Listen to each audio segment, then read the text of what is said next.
Welcome back, movie lovers. I'm Josh. I'm Chris. And with our powers combined, we are Garner Brothers Movie Lovers.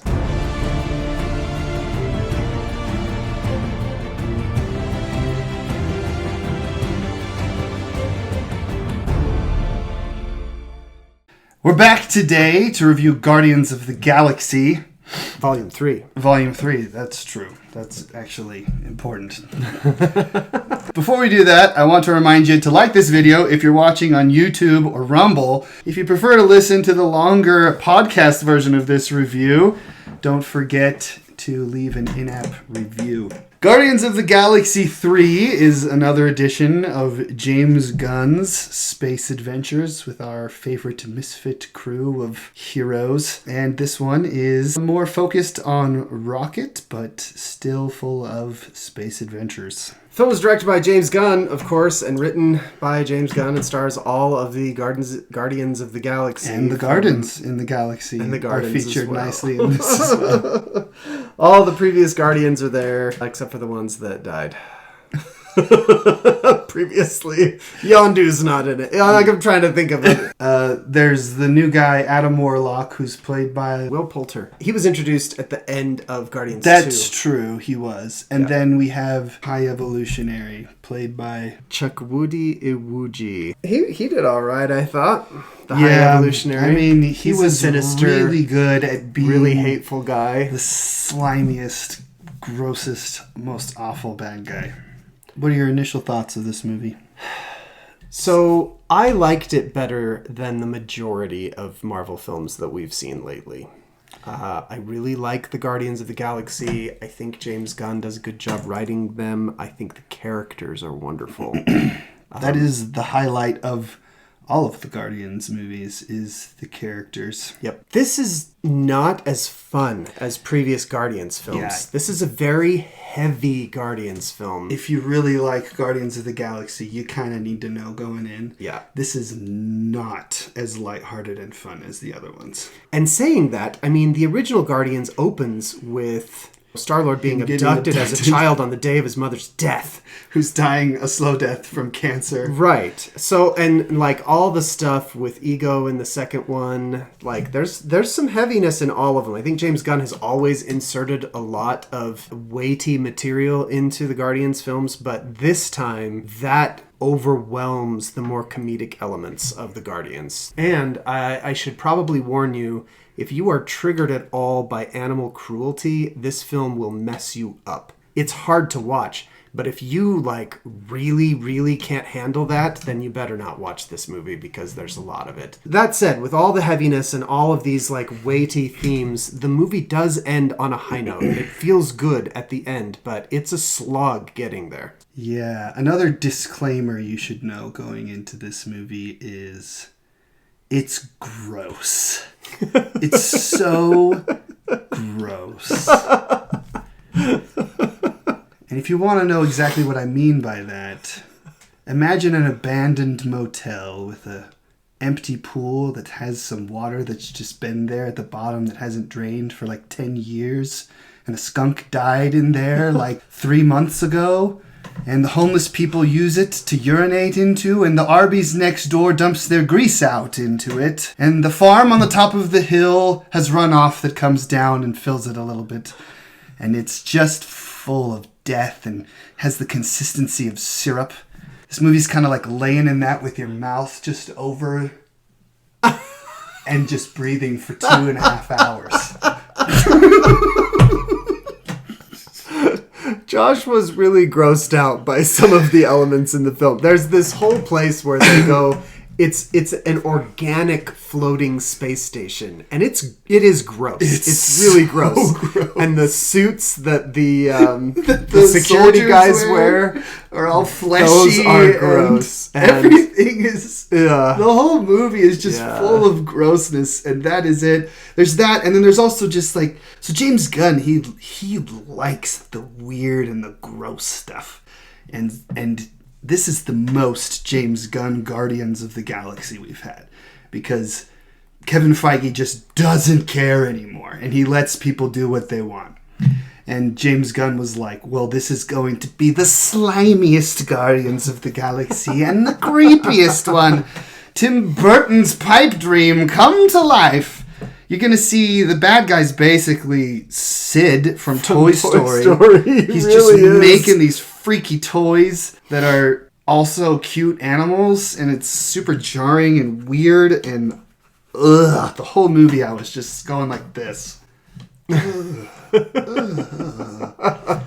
We saw it with another brother of ours, and it didn't bother him at all. And it bothered me less than it bothered Josh. But there are, all of the hybrid weird robot animal creatures are disconcerting. And there is a corridor fight scene in this movie that's one long take that is quite impressive technically. There's a lot really awesome, of hero shots of the Guardians during that, much like they did in the original Avengers film, where a big long oneer where every single Avenger gets like a moment to shine.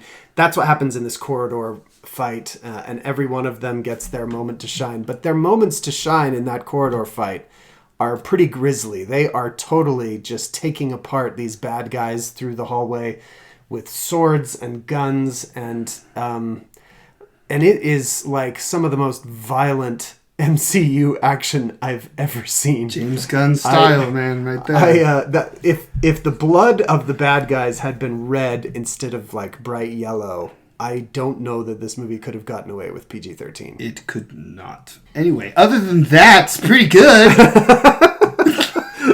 I think there's a ton of people who will enjoy the gross out factor of this movie. The audience score and the critical score is through the roof on this movie. So I am in the minority here, feeling that this is a gross movie. So we need to say some good stuff about this movie.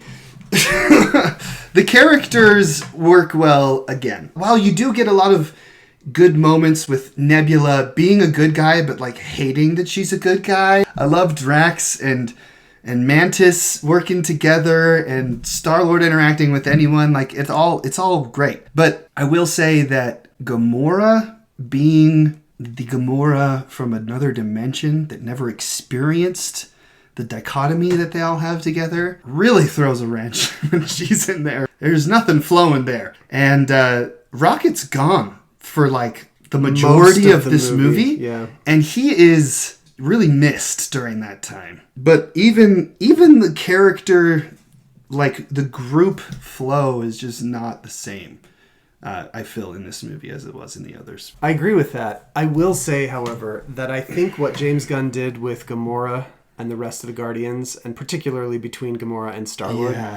I thought it was the way it super authentic to the way it really ought to be. I mean, I could see in a lesser film from a lesser filmmaker them just kind of glossing over all of that and just putting her back in and like making her the way she used to be.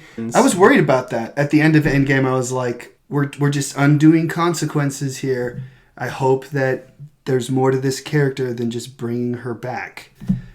And there was more. There's a lot more. It had to be that way, but also it does kind of throw a wrench in things. She does not like them.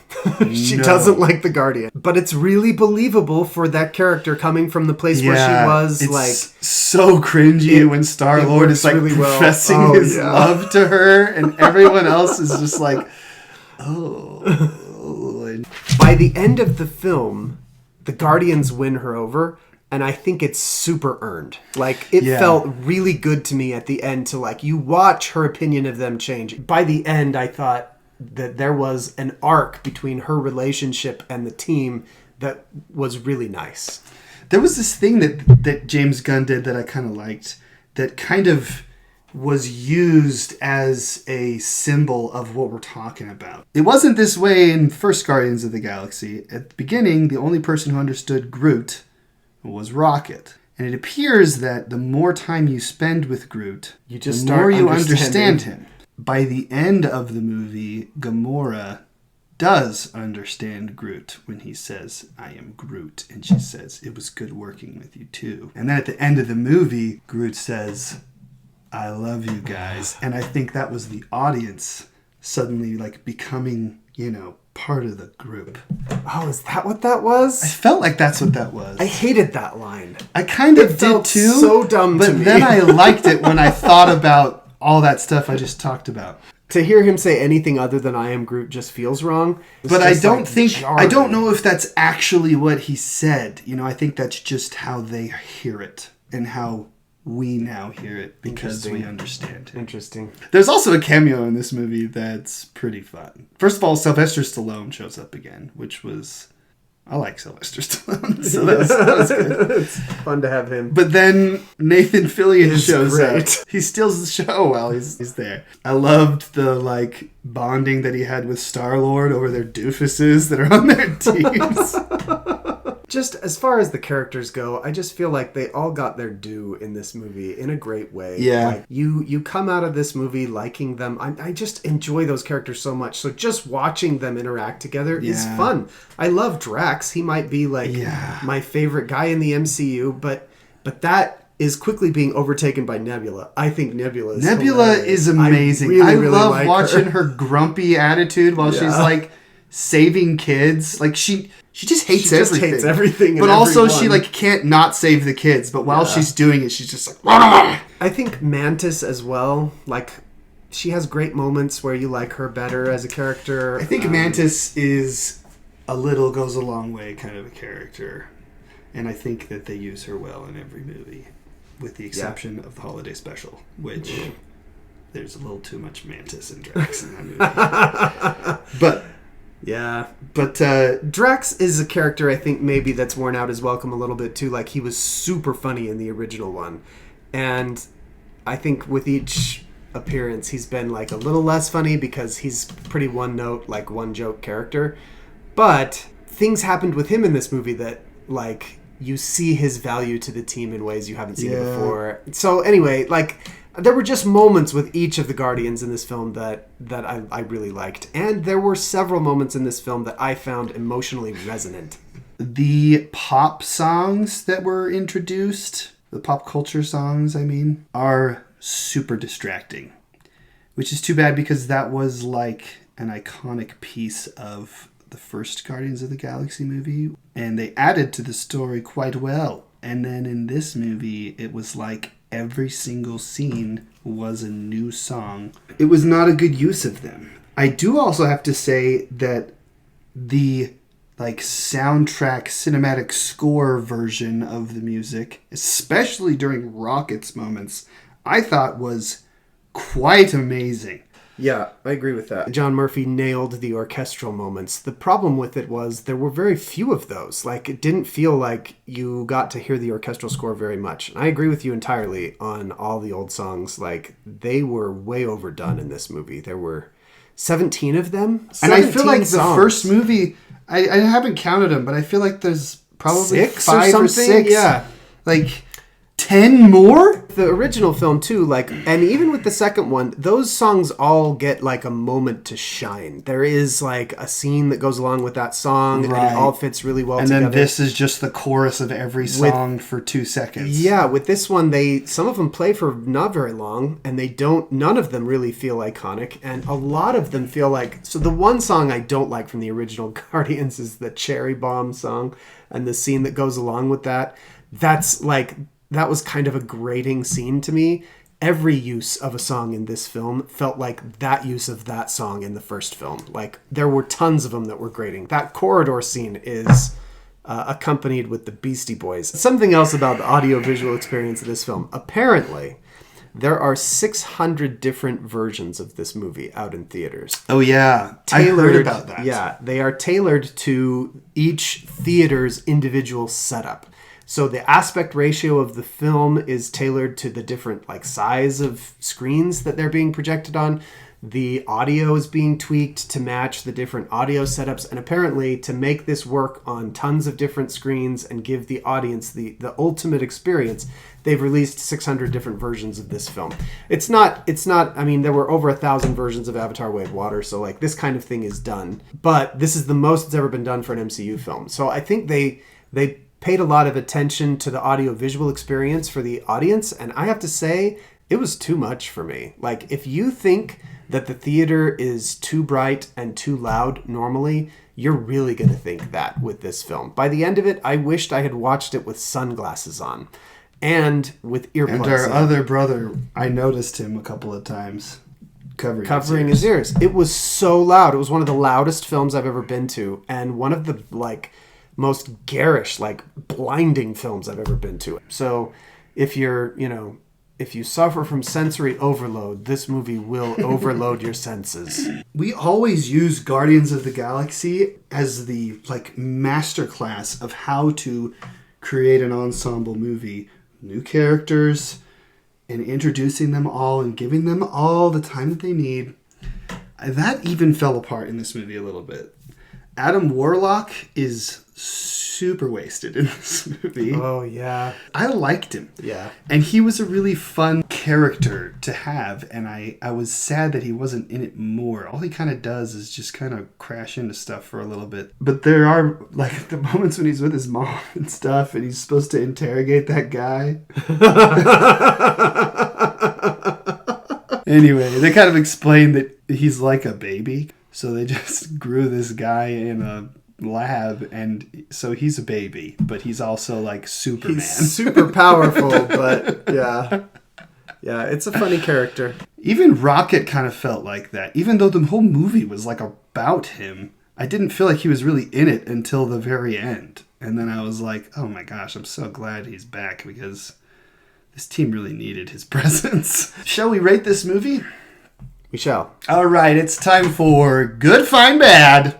Good, fine. Good, bad. Fine. That's bad. That's bad. That's bad. That's bad. Everything's perfectly all right now. We're fine. We're all fine here now. Thank you.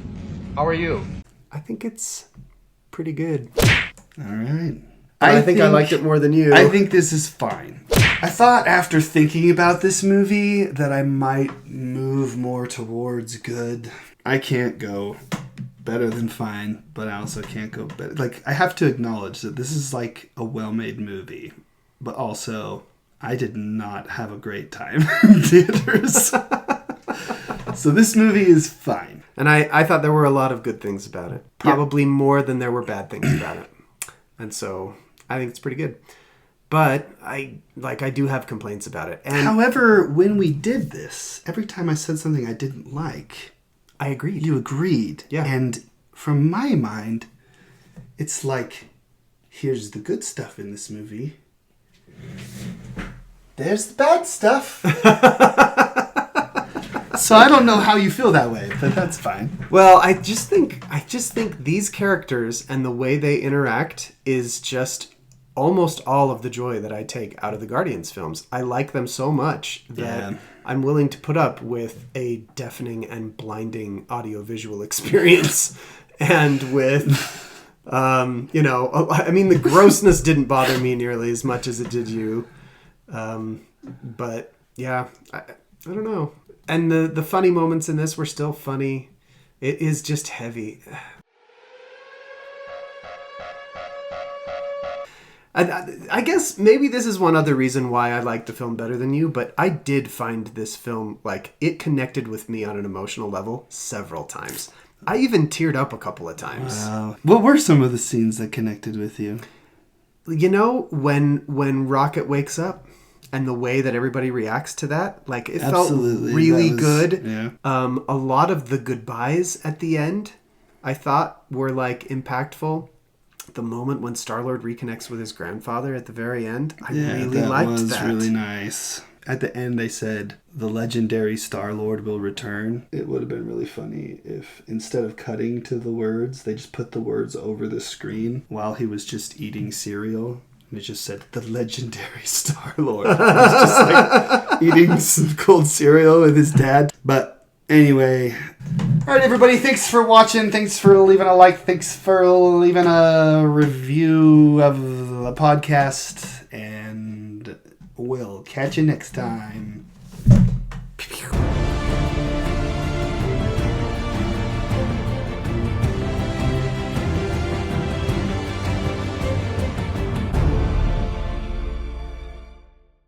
I just pictured, what if there's a cameo in the future of Nebula and Drax raising like 100 albino kids, and they're just like losing their minds.